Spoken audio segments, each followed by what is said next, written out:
In today's video, we are doing a review of PlayStation 5 products and accessories that you can use every single day. And we've got some brand new stuff here and some older stuff that we've already unboxed, but I'm gonna do a review of it in this video because I feel like I should tell you guys what is good to buy and what maybe you should skip out on for your PlayStation 5. So let's delve right in, let's go. So the first place to start, oh my gosh, I'm so excited. What I have here is some charging stands. I got the new HDMI cable.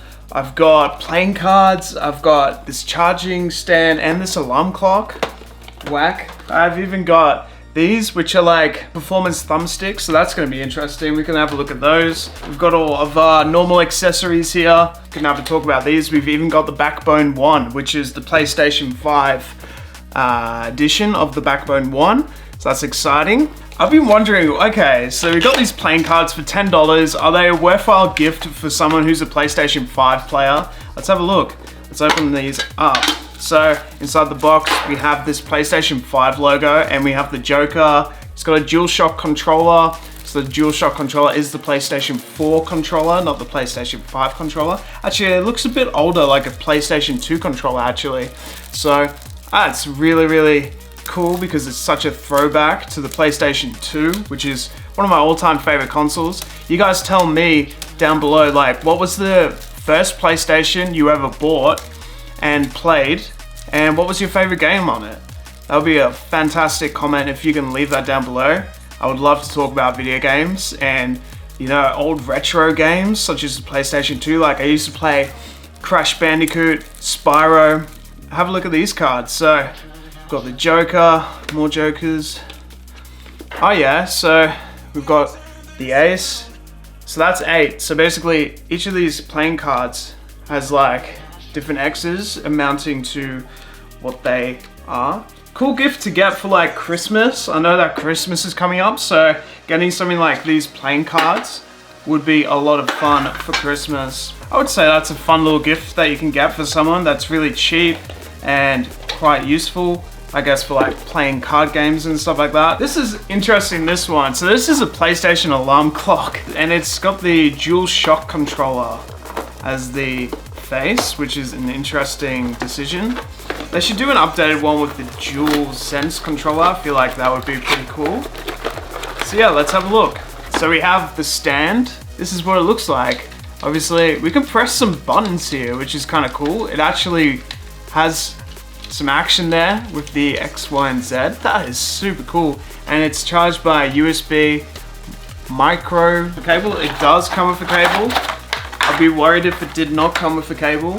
The backlighting there on the actual pad, I'm interested because it doesn't automatically do the time because it's stuck to 12. So the X and the 0 button is what works. And then we've got the up and the down. Yeah, I can't seem to change the time on here. If anyone knows how to actually change the time on here, that would be amazing. Is this an alright gift? I guess it is once you can set the time. It's just a cool, like, sort of accessible, I don't know if it's like a must-need thing. It's just an alarm clock at the end of the day, but it's still pretty cool. So give that a thumbs up, medium thumbs up. It's alright. So I want to have a look at this thumbstick performance thing. Basically, there's a whole range of these like thumbsticks that are available to us and they feel very nice. They have nice grips. So basically the difference between this one, which is the Inferno, and the other ones is literally just the tips and how they feel. That's the only difference. Let's see if they're easy to actually put on the DualSense. Basically, they have these inner grips. Basically, they just sort of slide on like that. Yeah, and that's how you do it. And then now we have the extra extension on our DualSense controllers. And that feels great actually. And they both look the exact same. They both work the exact same. They're literally just grips. Really easy to put on. Because they're sticking out a bit more, they have better feel. I would actually probably use these because they seem quite good to use and they feel nice on the fingers. And it feels a lot easier to actually use these DualSense controllers because you're not going down as much, I guess. So I actually really like this. But yeah, I actually do think for $40, not actually that bad of an idea to get some of these, so I'm keeping these on. I want to check out this PS5 charging stand as well. So this is a $40 stand. So it's a single charging stand for your PS5 controller, which is interesting because we already have the dual stand for the PlayStation 5, which is a must-have. Let's see how it compares. See if it's actually worth your time actually buying this, or is it worth just upgrading to the model up and just getting a better one. And this is a third-party company as well. This is by Powerwave. It's not actually by PlayStation. It should be a verified PlayStation 5. It just says that it's a PS5 stand.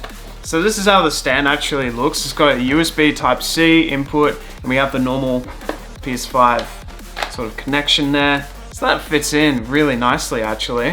All right, so, oh jeez. So we got a cable as well. Let's see how long this cable is, if it's actually useful.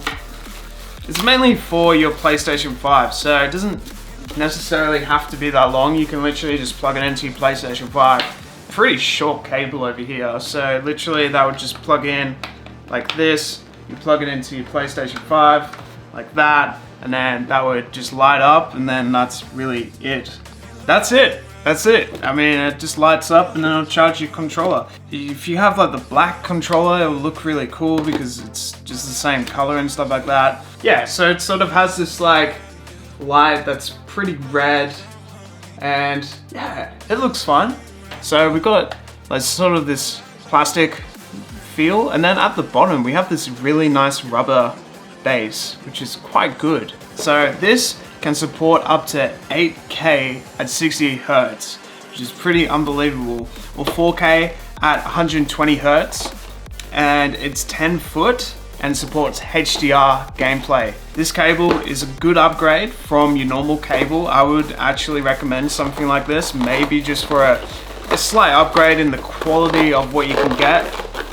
We do have a monitor that has HDR capabilities, so it's good that we have the cable that supports it. And this thing is massive, man. Oh my gosh, that is a thick cable. Wow. This thing is a PowerA cable, and it has the Ultra HDMI high speed and the PlayStation logo at the tips. This thing is a lot like denser than what I was expecting the HDMI output to look like. Wow. Does it make a difference in quality? That's definitely a question that I would like to answer. All right, I found a monitor that we can use. We'll use this LG UL500, and we're gonna see the result of if it's like any different. This is a 4K monitor, and it does support HDR gameplay, so I'm interested to see just like how does it look. Okay, so you guys can see the gameplay more than I can. I'm wondering if there's like really that much of a difference in terms of the actual gameplay, how it all looks. I'm interested. Like, I'm looking into the viewfinder to try and see the gameplay. This is very difficult. So let's try a different cable and see if there's actually a difference. This is with the other HDMI cable connected. Is there any difference? I guess the real difference you'll see is if you could play 8K, and you know, it definitely supports the 120 Hertz at 4K, which is great, but I think you'll only be able to tell the real difference in 8K capabilities, which isn't that much of a capability yet, considering we don't have that much 8K monitoring available to us. In the future, it will be better because you will have the 8K capabilities in the future. You know, it's kind of future-proofing the PlayStation 5 for it. Is it worth it now? Maybe more in the future? All right, so this one is an interesting one. This is the Backbone One PlayStation 5 controller. So this connects to your iPhone. So I'm very interested to just see like, what is this like, if it's any good or not. Let's have some fun and find out. This will be interesting to just see like, whoa, is this any good or not? Is it worth buying? It's quite expensive. These are about $170 to $180 as well. So it's not cheap. So this box is very nice, by the way. It has this Backbone logo on it. That will just open up. And then we have the two PlayStation 5 controllers. So it comes as one. We have this card. So it just tells us how to insert it into the phone. So I'll just expand out like that. And it feels very nice. It has the same sort of material as the PlayStation 5 cover and the DualSense controller, so that's a really nice element. What else is inside this box? So, got this other thing over here, which is a box. What's inside the box, man? Okay, so we have another grip, which is interesting. An adapter for the iPhone 13 and the iPhone 13 Pro Max. That's what this thing is. Yeah, it just connects straight away to it, so that's quite good. It definitely does need an adapter for the top part, otherwise it's gonna fall out, I can tell that much. So that's why we have this top part. So now the adapter goes on like that. So basically there's these two sort of levers that sort of go on the top. See, it doesn't come with a charger, which is actually really surprising to me. It's just a plain box. It does not come with a USB Type-C charger. So it just takes us instantly to the App Store, and then we need to get this Backbone 1 app installed. And then when that downloads, we should be able to play it. So it's pretty good that it has that directory. Now we have the app loaded up. That's how it looks. So you just press X to continue, and then you can sign in with Apple or Google. You basically just then set up a profile, so you get like this emoji that you choose from, and then you get like this Backbone display name. I didn't realize that there would be like this whole app with this thing. So with the Backbone Plus, we can get all my games in one place and 20 plus features unlocked. You get over $50 of perks and in-games rewards, such as Games Pass Ultimate, and up to 50% off on new Backbone products and accessories. Pretty good. So we have this screenshot option over here. So that's the one button that it's just showing us now. And we can just press and hold that and it will take a screenshot. And if we click once on that button, it will record. Starting next year, November, I'll start paying $80 a month. And then I get the Backbone Plus, but for the first year, I'm getting Backbone Plus free, which is quite nice. You have the PlayStation logo, we have the Xbox logo, so it actually can connect to your Xbox, this thing. So that is pretty cool. So now it's just connecting to the PlayStation 5. There we go, we are up. So that's how it looks. It's not looking too bad. It looks pretty great to me, actually. It's pretty nice that we can use the controller on our phone. I definitely can see myself enjoying this for quite a while, actually. So every time you get out the app, you have to reconnect it as well. So I think the longest thing is just connecting your PlayStation 5, this device. But apart from that, it's pretty great. So we've had a look at some brand new PlayStation 5 accessories today, and we have a whole bunch of accessories here. So I'm gonna select what I think would be best for your money, what you should get for the PlayStation 5 setup. So for the PlayStation 5 setup, I do have these faceplates. These are the limited edition camo. They just have like a really cool touch, and if you look at the print for both the DualSense controller and the PlayStation 5 faceplates, they actually have the X, circle, triangle, and square actually embedded in the design, which is really, really cool. So I do actually really like these. These for me are just like so cool. Can't hardly see them because they are camo. They're invisible. They're great. Definitely buy them. They're great. And for these FPS pads, they're actually really cool. And they're only like $40. So you know what? I do recommend it. And I recommend getting the 2-player setup, having 2 of these. The DualSense dual charger is probably the better charger. I'm gonna probably prefer it over this other charger over here, just because it does do 2 at once, so I recommend that for your setup. If you're using like Netflix and stuff like that, definitely get the PS5 remote.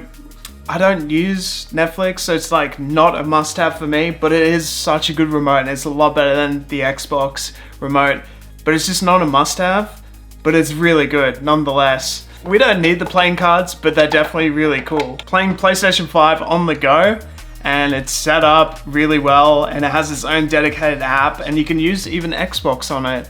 It is really, really good. I do actually recommend this Backbone 1 controller. It's made of the same material as the DualSense controller. I'm actually saying this is a must-have. Gonna have to have a pair of headphones. You need to have the Pulse 3D headset. It's really good. I do actually really like this light. It's really cool. It has 3 different options. It's not a must-have, but you know what? I like it so much that I'm keeping it in my setup. This alarm clock, honestly, it's not a must-have. The WD Black, I actually recommend an internal SSD. I've found problems where it's like I can't run games off this hard drive itself. You need to copy the games back onto the PlayStation 5 to actually use them. You can't just play games off of it. It does store a lot of storage, which is quite good, and it's a lot cheaper. As long as it's connected to your PlayStation 5, you can use it, but it's just like, I would prefer the internal storage more than having this external hard drive. Definitely just like, it's not as good as getting an internal SSD. So I'm gonna put it to the side until I get the SSD though. I'm gonna have to use it, but for now, put it to the side. Future-proofing the 8K monitoring, definitely this will be great. There are different options, but this is the PlayStation 5 verified cable. So for that, you know what? It's a must-have for the future. So that's what I think would be the best sort of gameplay sort of setup for you at the moment. You have some cool lights, cool faceplate covers, cool DualSense controller, a dual charging stand. We have the extra pads that I actually really like for quite a cheap price too. That's really good. We can play PlayStation 5 on the go. We got the headset, so we can play that. We've got the future-proofing with the 8K performance at 60 Hertz as well. And we got, yeah, the cool light. So that's what I recommend for you guys at the moment. That's it. Peace out. Have yourself a beautiful day, and I'll see you guys next time.